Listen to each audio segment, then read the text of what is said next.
Dream job YouTube চ্যানেলে প্রত্যেককে স্বাগত জানাই। আজ যে বিষয়টা আলোচনা করব সেটি অত্যন্ত গুরুত্বপূর্ণ। ইতিমধ্যে স্কুলগুলোতে ক্লাস 11-এর যে নতুন সিলেবাসের সেমিস্টার 1 পরীক্ষা অনেক স্কুলেই অন্তত বাংলা পরীক্ষা হয়ে গেছে। অন্যান্য বিষয়ের পরীক্ষা হয়তো চলছে, কিন্তু বাংলা পরীক্ষা যেহেতু প্রথম হয় সেটি শেষ হয়ে গেছে। সেহেতু একাদশ শ্রেণীর যে সেমিস্টার 2 এর যে সিলেবাস রয়েছে, বাংলা সিলেবাস, সেটি আজকে আলোচনা করব। তার সম্পূর্ণ সিলেবাস, কত নাম্বারের পরীক্ষা হবে সেটা এবং নাম্বার প্যাটার্ন নিয়ে। প্রথম সেমিস্টার আমরা জানি যে এমসিকিউ মুডে হয়েছে, কিন্তু সেকেন্ড সেমিস্টারটা হবে কিন্তু এমসিকিউ মুডে নয়, এলএকিউ এবং লং এক্সাম, লং প্যাটার্ন প্রশ্ন কিন্তু সেমিস্টার 2-এ থাকছে। আমরা এই ভিডিওর শেষে দেখিয়ে দিব যে নাম্বার প্যাটার্নটা কেমন হবে। প্রথমত আমরা দেখব যে সেমিস্টার 2-এর ক্লাস 11 বাংলা পূর্ণমান কত হবে। তো পূর্ণমান কিন্তু 40, অর্থাৎ 40 নাম্বারেরই পরীক্ষা হবে। যেমন সেমিস্টার 1-এ 40 নাম্বারের এমসিকিউ ছিল, এখানেও কিন্তু 40 নাম্বারের কোয়েশ্চেন হবে। গল্প থেকে যে সিলেবাসে রয়েছে দুটো গল্প থাকবে, ছুটি এবং ছুটি রবীন্দ্রনাথের এবং তেলেনাপোত আবিষ্কার প্রেমেন্দ্র মিত্রের। কবিতা থেকে থাকবে মোট 3টি কবিতা, 3টি কবিতাই পড়তে হবে। ভাব সম্মিলন বিদ্যাপতির লেখা, এই কবিতাটি আমাদের চ্যানেলে কিন্তু আলোচনা করা রয়েছে। দ্বিতীয়ত লালন শাহ ফকিরের গান থাকবে, লালন শাহের লেখা, এবং নুন কবিতা জয় গোস্বামীর লেখা, এটিও পাঠ্য রয়েছে। এবং নতুন সিলেবাসে একটি নতুন নাটক যুক্ত হয়েছে এবছর, সেটি হচ্ছে আগুন নাটক, বিজন ভট্টাচার্যের নাটক আগুন নাটক। এবং পূর্ণাঙ্গ সহায়ক গ্রন্থ থেকে সৈয়দ মুজতবা আলীর লেখা বেশ কয়েকটি প্রবন্ধ পাঠ্য আছে। এই প্রবন্ধগুলো বেশ জটিল অন্তত লাগবে ক্লাসের স্টুডেন্টদের জন্য। অন্তত বই কেনা, প্রবন্ধ পড়তে হবে আজব শেওর, কলকাতা, 25শে বৈশাখ এবং আড্ডা, 4টি প্রবন্ধই কিন্তু সৈয়দ মুজতবা আলীর লেখা। সাহিত্যের ইতিহাস থেকে আধুনিক যুগটা এবারে সেমিস্টার 2-এ পাঠ্য আছে, যেহেতু সেমিস্টার 1-এ আদি মধ্যযুগটা হয়ে গেছে। এখানে আধুনিক যুগের কবিতা, আধুনিক যুগের বাংলা সাহিত্যের যে ধর্মীয় এবং যে সামাজিক বা শিক্ষা বিষয়ক যে আন্দোলনগুলো ছিল সেগুলো পড়তে হবে। ক্লাস 11-এর যে সাহিত্য শিল্প সংস্কৃতির বইটা আছে তার প্রথম দিকেই আধুনিক যুগের শুরুতেই এটি রয়েছে, সেগুলো প্রত্যেকটা পার্টি খুব পড়তে হবে যত্নের সঙ্গে। এছাড়া পড়তে হবে কবিতা, উপন্যাস, ছোট গল্প, প্রবন্ধ, নাটক। এবং আরেকটা যে বিষয় পাঠ্য রয়েছে লৌকিক সাহিত্য। লৌকিক সাহিত্যের মধ্যে আমরা জানি যে ছড়া, ধাঁধা, প্রবাদ এগুলো আছে, এগুলো পড়তে হবে। এবং যেটা বলছিলাম যে কবিতা কিন্তু এখানে সিলেবাসে কিন্তু সবটা লেখা নেই, তার মানে এই নয় যে যেগুলো সিলেবাসে লেখা আছে এগুলোই পড়তে হবে, অর্থাৎ সবটাই কিন্তু পড়তে হবে। কবিতা মধুসূদন থেকে শুরু হয়েছে এবং বলা হয়েছে জীবনানন্দ দাশ পরবর্তী ধারা, অর্থাৎ জীবনানন্দ দাশের পরবর্তী যে কবিরা আছেন, সমর সেন, ঠিক আছে, আরও যে বিভিন্ন কবির আছেন, ঠিক আছে, বুদ্ধদেব বসু সহ আরও অনেকে যারা আছেন, অমিয় চক্রবর্তী, সকলের লেখা গ্রন্থই পড়তে হবে, যেইটুকু সাহিত্য শিল্প সংস্কৃতির বইতে দেওয়া আছে। একইভাবে কথা সাহিত্যে বঙ্কিম থেকে শুরু হয়েছে, মানিক বন্দ্যোপাধ্যায়ের পরবর্তী সাহিত্যিক পড়তে হবে আমাদের। এবং নাটকও সেম, মধুসূদন থেকে শুরু হয়েছে, বিজন ভট্টাচার্য পরবর্তী যত নাট্যকার রয়েছেন, শম্ভু মিত্র থেকে শুরু করে বিধায়ক ভট্টাচার্য, প্রত্যেকটি লেখকেরই নাটক আমাদের পড়তে হবে, যতটুকু সাহিত্য শিল্প সংস্কৃতির বইতে দিয়ে আসে। তো এই ছিল একটি সেমিস্টার 2-এর সিলেবাস। এবং এবারের সেমিস্টার 2-এর সিলেবাসে কিন্তু খুবই জটিল হয়ে যাচ্ছে, কারণ এখানে ডেসক্রিপটিভ লিখতে হবে। এখানে কিন্তু আর সেমিস্টার 1-এর মতো শর্ট অর্থাৎ এমসিকিউ টাইপ প্রশ্ন থাকবে না, সব কিন্তু 5 নাম্বার এবং 10 নাম্বারের প্রশ্ন।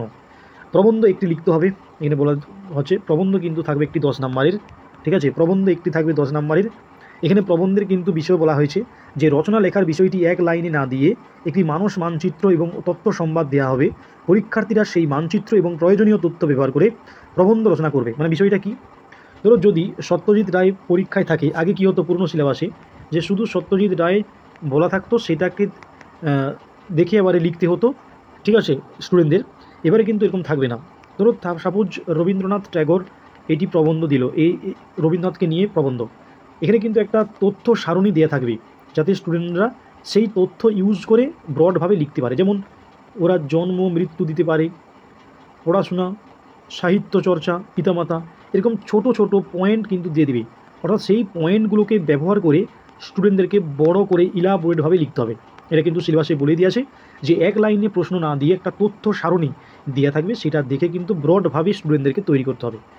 এছাড়া একটি যেমন প্রবন্ধ থাকবে অর লিখে, অর্থাৎ হয় তোমরা প্রবন্ধ সিলেক্ট করতে পারো, নতুবা একটি কী দেওয়া আছে, একটি বক্তব্যের সপক্ষে এবং বক্তব্যের বিপক্ষে একটি অনুচ্ছেদ দেওয়া থাকবে, পরীক্ষার্থীরা প্রদত্ত অনুচ্ছেদের সপক্ষে বা বিপক্ষে তাদের বক্তব্য লিখবে।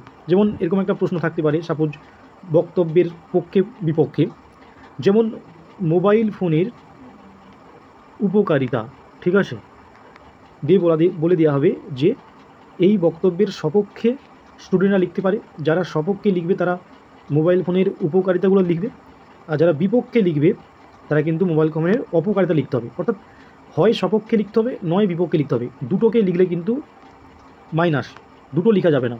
যে কোনো একটা ইস্যু দিয়ে দেওয়া হবে, সেটির হয় পক্ষে নয় বিপক্ষে লিখতে হবে, এবং সেটার জন্য কিন্তু 10 নম্বর থাকবে।